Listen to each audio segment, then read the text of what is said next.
नमस्कार, मैं दीपक कुमार आप सभी का स्वागत करता हूँ दादा चैनल पे। दोस्तों, किस तरह से भारतीय संसद में खड़े होके, संसद परिसर में खड़े होके, संसद के फ्लोर से इस देश का एक सबसे पुरानी पार्टी, कांग्रेस पार्टी का सबसे बड़ा नेता, कहे तो एक तरह से पार्टी का जो मालिक है, राहुल गांधी जी झूठ बोलते हैं। ये कितना उचित है कि संसद में खड़े होके संसद के फ्लोर से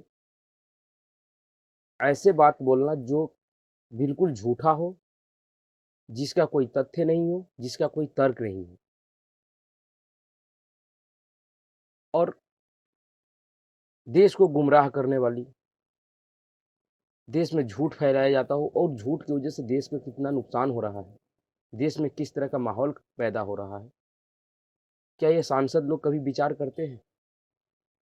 और हद तो जब हो जाती है जब राहुल गांधी, जिसको आप अगर समझिएगा, आपको उनके भाषा और भाषण से और जो लोकसभा में जो खड़े होकर बोल रहे थे, उनकी जो बॉडी लैंग्वेज थी, वो उससे आपको स्पष्ट हो जाएगा कि वो बिल्कुल झूठ बोल रहे थे।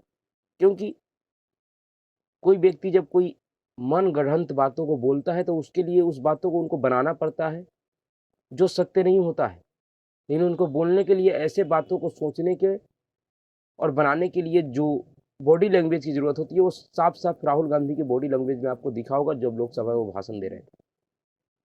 और उन्होंने झूठ क्या बोला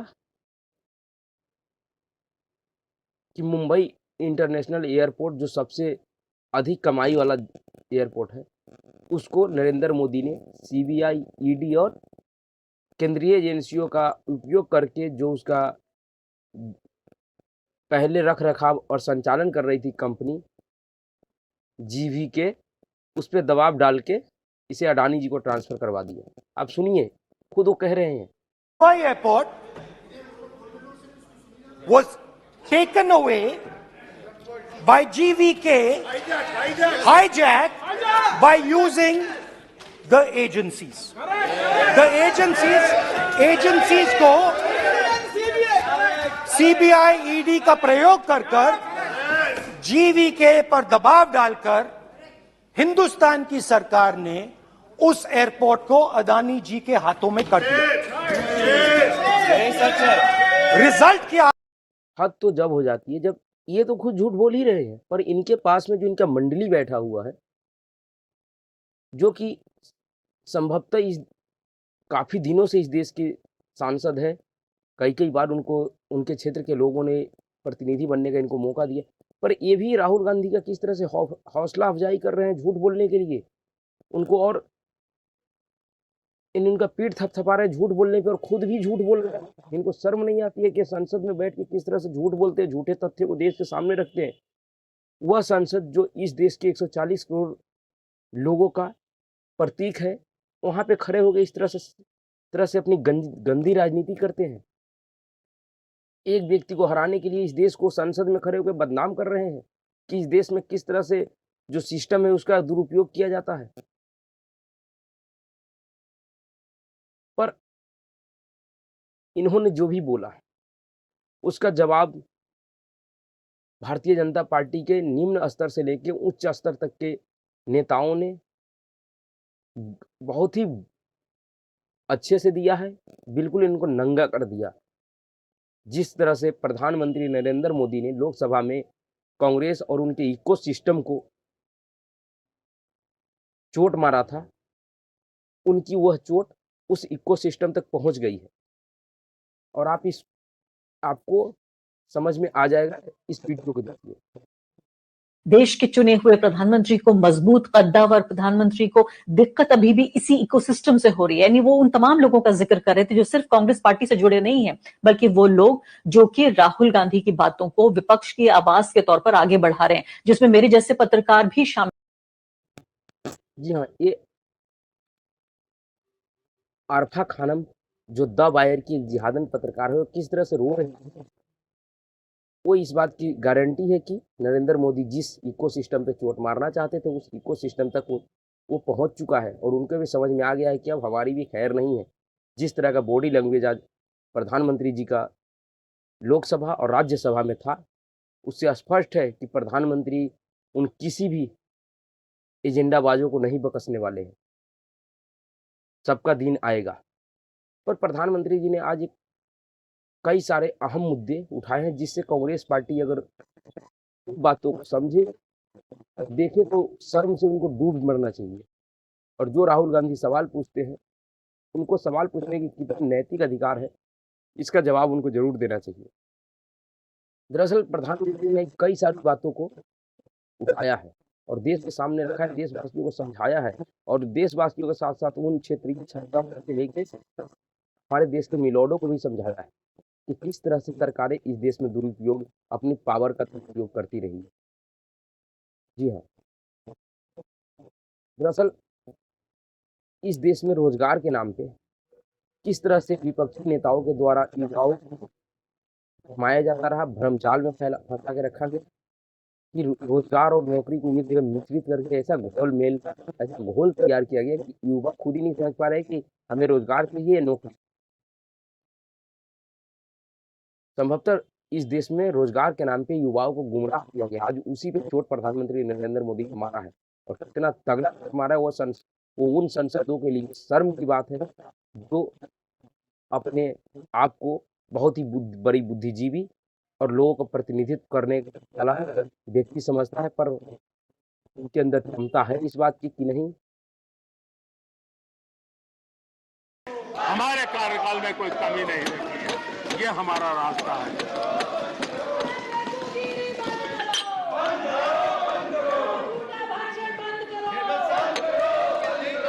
आदरणीय सभापति जी, यहाँ रोजगार की भी चर्चा हुई। मैं हैरान हूं कि जो अपने आप को सबसे लंबे समय तक सार्वजनिक जीवन का दावा करते हैं, इनको ये मालूम नहीं है कि नौकरी और रोजगार में फर्क होता है। जिनको नौकरी और रोजगार का फर्क समझ नहीं है, वो हमें उपदेश दे रहे हैं। आदरणीय सभापति जी,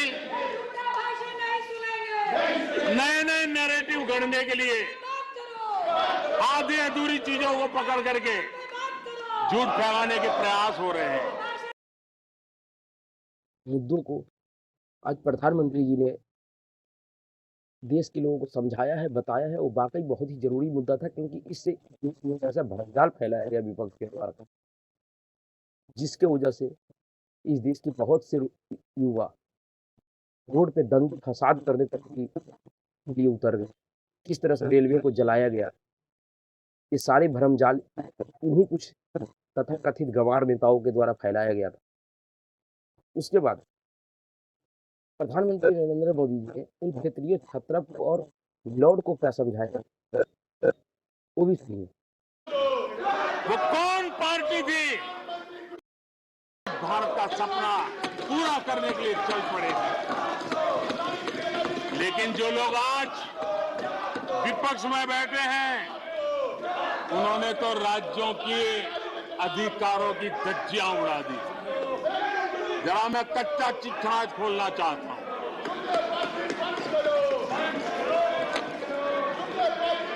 जरा इतिहास उठा करके देख लीजिए, वो कौन पार्टी थी, वो लोग कौन सत्ता में बैठे थे, जिन्होंने आर्टिकल 356 का सबसे ज्यादा दुरुपयोग किया।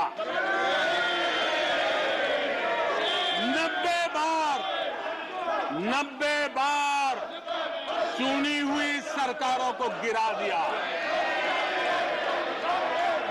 कौन है वो? कौन है जिन्होंने किया? कौन है जिन्होंने किया?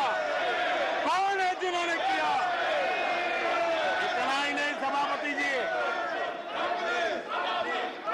एक प्रधानमंत्री ने आर्टिकल 356 का 50 बार उपयोग किया, आधी सेंचुरी कर दी। वो नाम है श्रीमती इंदिरा गांधी का। 50 बार सरकारों को गिरा दिया। केरल में आज जो लोग इनके साथ खड़े हैं, जरा याद कर लीजिए, थोड़ा बार माइक लगा दीजिए। केरल में वामपंथी सरकार चुनी गई, जिसे पंडित नेहरू पसंद नहीं करते थे। कुछ ही कालखंड के अंदर चुनी हुई पहली सरकार को गढ़ते थे। आज आप वहां खड़े हैं, आपके साथ क्या हुआ था जरा याद कीजिए। आदरणीय सभापति जी, जरा डीएमके के मित्रों को भी बताता हूं, तमिलनाडु में एमजीआर और करुणानिधि जैसे दिग्गजों की सरकारें, उन सरकारों को भी इन्हीं कांग्रेस वालों ने बर्खास्त कर दिया। एमजीआर की आत्मा देखती होगी आप कहां खड़े हो। यहां पर पीछे बैठे हैं इस सदन के वरिष्ठ सदस्य और जिनको मैं हमेशा एक आदरणीय नेता मानता हूं, श्रीमान शरद पवार जी। 1980 में शरद पवार जी का आयु 35-40 साल की थी। एक नौजवान मुख्यमंत्री महाराष्ट्र की सेवा करने के लिए निकला था, उनकी सरकार को भी गिरा दिया गया और आज वो वहां है। हर क्षेत्रीय नेता को उन्होंने परेशान किया और एनटीआर के साथ क्या किया। यहां कुछ लोग आज कपड़े बदले होंगे, नाम बदला होगा, ज्योतिषियों की सूचना के अनुसार नाम बदला होगा, लेकिन कभी वो भी उनके साथ थे और एनटीआर की सरकार को, और वो तबीयत के लिए अमेरिका गए थे, अपने हेल्थ के लिए गए थे। आपने एनटीआर की सरकार को गिराने का प्रयास किया। जी हाँ, दरअसल यह जवाब मोदी उन क्षेत्रीय छत्रवों को दे रहे थे। इसमें उन जिनका जिनका नाम लिया, वो क्यों लिया? क्योंकि आज यही जमात और इन्हीं का चमचा और चाटुकार, इन्हीं का जो टूल किट गैंग है, वो ये आरोप लगाते हैं नरेंद्र मोदी सरकार पे कि नरेंद्र मोदी की सरकार राज्य सरकारों को स्वतंत्र रूप से काम नहीं करने देती है, उनके कामों में व्यवधान डालती, उनकी सरकारें गिरा देती है। ये उसी लॉबी के ऊपर शोध था।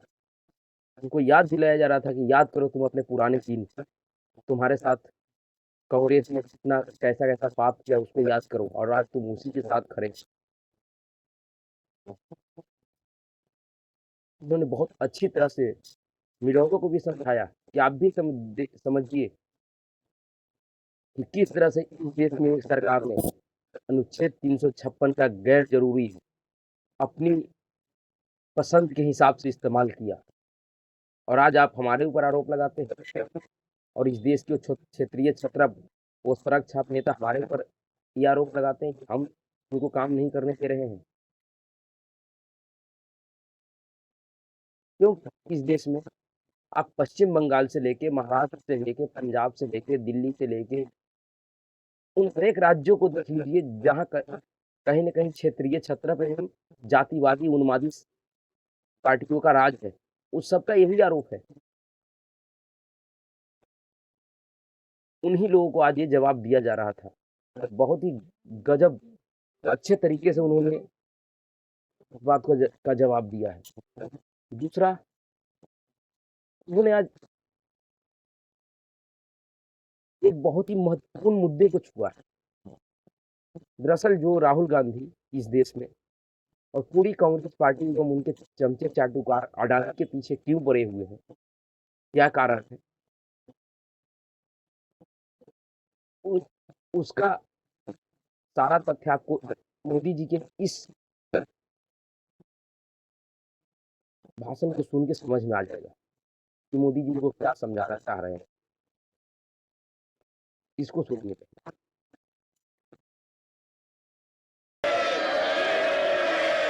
आदरणीय सभापति जी, किसी कार्यक्रम में अगर नेहरू जी के नाम का उल्लेख नहीं हुआ तो कुछ लोगों के बाल खड़े हो जाते हैं, उनका लहू एकदम गर्म हो जाता कि नेहरू जी का नाम क्यों नहीं दिया। आदरणीय सभापति जी, मैं बहुत आश्चर्य होता है कि चलो भाई, हमसे कभी छूट जाता होगा नेहरू जी का नाम, और छूट जाता होता होगा हम ठीक भी कर लेंगे, क्योंकि वो देश के पहले प्रधानमंत्री थे। लेकिन मुझे ये समझ नहीं आता है कि उनकी पीढ़ी का कोई व्यक्ति नेहरू सरनेम रखने से डरता क्यों है? क्या शर्मिंदगी है नेहरू सरनेम रखने से? क्या शर्मिंदगी है? इतना बड़ा महान व्यक्तित्व अगर आपको मंजूर नहीं है, परिवार को मंजूर नहीं है, और हमारा हिसाब मांगते रहते हो, आदरणीय सभापति जी। दरअसल आप सभी ने इस देश में दूसरे तीसरे की किताब से लेके, जब से आपने दूसरे तीसरे क्लास में आए हुई है, उस टाइम से लेके आप ऊपर की जितनी भी हायर एजुकेशन में जाइए, सब में कहीं ना कहीं नेहरू जी को इस तरह से ग्लोरीफाई किया गया, उनको एक ऐसा व्यक्ति बताया गया जो भारत के इतिहास में व्यक्ति दूसरा नहीं है। आज मोदी जी ने उसी के ऊपर चोट मारा है कि अगर नेहरू जी इतने महान थे, वो इतने अच्छे व्यक्ति थे, तो फिर उसके सरनेम का तिलांजलि उसी के वंशजों द्वारा कैसे दे दिया गया? उनके वंशजों को दूसरा सरनेम उधार लेने की जरूरत क्यों पड़ी? और ये विचारणीय विषय है कि अगर नेहरू इतने महान थे, तो उसके इस सरनेम को क्यों गंगा में बहा दिया गया? जिस जिस नेहरू का नाम पूरी कांग्रेसी दिन रात भगवान से भी ज्यादा लेते हैं, जपते हैं, उस नेहरू का सरनेम आपको इस भारत में कहीं कोई दूसरा मिल रहा है? इस तरह से नेहरू सरनेम को ही विलुप्त कर दिया गया। तो आपको इससे ये समझना चाहिए कि जो व्यक्ति राजनीतिक हित के लिए अपने पुरखों, अपने बाप दादाओं का सरनेम का को तिलांजलि दे सकता है, तो अपनी राजनीतिक हित के लिए क्या अडानी अंबानी के पीछे नहीं पड़ सकता है? क्या यह वो अडानी अंबानी का तिलांजलि नहीं दे सकता है इस देश में? तो इससे नुकसान क्या इन राजनीतिक दलों का होगा? आज जिस तरह का द्वेष और घृणा अडानी के प्रति कांग्रेसियों के मन में है, और जिस तरह से हिमाचल प्रदेश में अडानी समूह के ऊपर छापा मारा जा रहा है, दरअसल इन्होंने ठान लिया है कि अडानी, जहाँ एक तो इनकी सरकार हर कुछ ही 2-3 राज्यों में है, वहाँ भी कुछ दिनों में चुनाव होने वाला है, पर नया-नया जहाँ अभी सरकार बनी है, जहाँ 5 साल रहने वाली है सरकार इनकी, वहाँ ये अभी से अडानी के पीछे पड़ गए। और इन्होंने स्पष्ट कर दिया कि मैं 2024 के चुनाव तक इस मुद्दे को बनाए रखूंगा, किसी न किसी गैर जरूरी विवाद में अडानी को फंसाते रहेंगे। तो इससे नुकसान किसका होगा? हिमाचल प्रदेश के उस जनता का होगा जो जनता उसमें रोजगाररत है, जिसको उससे रोजगार मिल रहा है। अगर बेवजह अगर उद्योगपतियों को परेशान किया जाएगा, तो लास्ट में उद्योगपति क्या करता है? जिस तरह से इन्होंने सीमेंट का कारखाना बंद कर दिया है, ये भी प्रतिष्ठान बंद कर देंगे। पर इसका फिक्र कांग्रेस को नहीं है। कांग्रेस को अपनी राजनीति का फिक्र है। और एक बात फिर से कह रहा हूं कि जो राजनीति महत्वाकांक्षा के लिए अपने बाप दादाओं के सरनेम का तिलांजलि दे दिया, वो राजनीति के लिए भारत के किसी भी हित को तिलांजलि दे सकता है। बस स्पष्ट है, इससे आप समझ जाइए। और इनके इस राजनीतिक जो माया जाल है, इसको समझिए कि राहुल गांधी क्या करना चाह रहे हैं इस देश में, और कांग्रेस पार्टी इस देश के साथ क्या किया है आज तक। ऐसे ही नहीं, जिस बिहार में आज़ादी से पहले 40 चीनी मिली थी, आज वो बंद होते होते 1, 2, 5, 7 चीनी मिलें बची है बस। वो सब चीनी मिलें क्यों बंद हो गई? वो सब इस क्षेत्रीय छत्रपों और कांग्रेस के राजनीति का भेंट चढ़ गई, इनके अपने राजनीतिक हितों का भेंट चढ़ गई।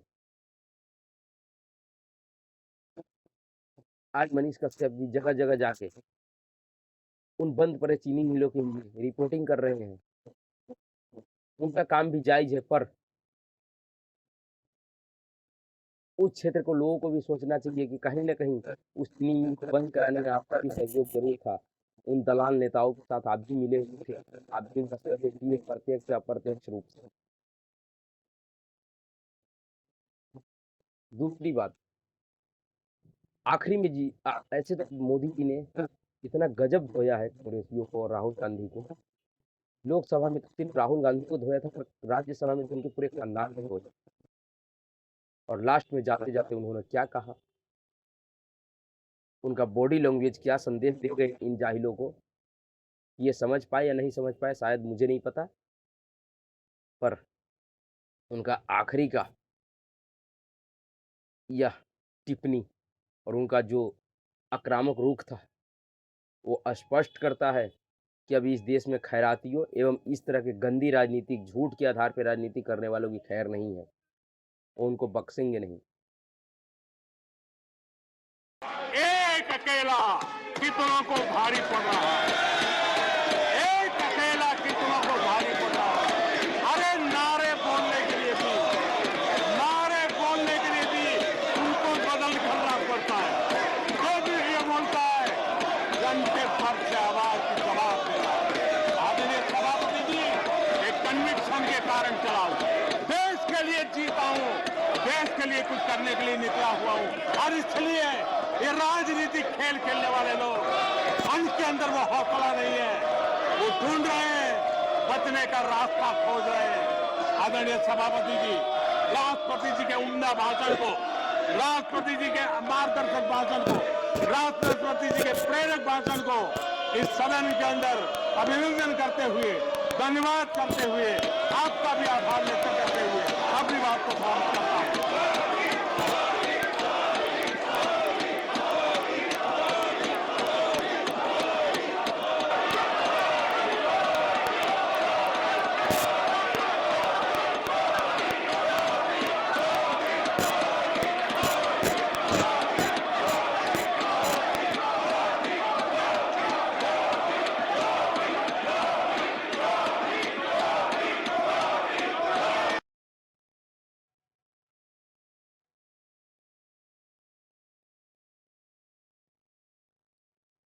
और लास्ट में जाते-जाते राहुल गांधी के एक बयान को आप सुनिए कि उन्होंने महाराष्ट्र में कैसे कह रहा था कि संसद में हमारी माइकें बंद कर दी जाती है जब हम बोलते हैं। तो क्यों ना इन जैसे झूठे नेताओं को लोकसभा या भारत के किसी भी प्रतिष्ठित मंच पे बोलने से मना करना चाहिए। क्यों नहीं मना करना चाहिए? अगर ये झूठ बोलते हैं तो, इस तरह का भ्रम फैलाते हैं तो देश में। क्योंकि इन्होंने जो ये झूठ बोला है इसके ऊपर उस जीकेवी ग्रुप का जीवीके ग्रुप का स्पष्टीकरण आ गया है कि हमारे ऊपर ऐसा कोई दबाव नहीं था। हमने अडानी के साथ बहुत ही अच्छे तरीके से डील किया क्योंकि हमें उस टाइम उसकी ज़रूरत था। और ये क्या कह रहे थे कि दबाव बना के उनसे छीना गया, हाईजैक किया गया। ये संभवतः मोदी सरकार को अपनी दादी इंदिरा जी का सरकार समझ रहे हैं, जिन्होंने पूरे देश को किस तरह से 20-21 महीने तक हाईजैक कर लिया था। इन जैसे नेताओं के बातों पे आंख मूंद के भरोसा करने वाले उन लोगों से भी अपील है कि आप इन जाहिल नेताओं के बातों को जरूर चेक कीजिए, ये कितना सत्य बोल रहा है और कितना झूठ बोल रहा है। आज के लिए इतना ही। नमस्कार। अगर आपको वीडियो अच्छा लगा तो लाइक करें, शेयर करें और चैनल को सब्सक्राइब करें। और इन झूठे नेताओं से सावधान रहें, ये आपके हित में नहीं।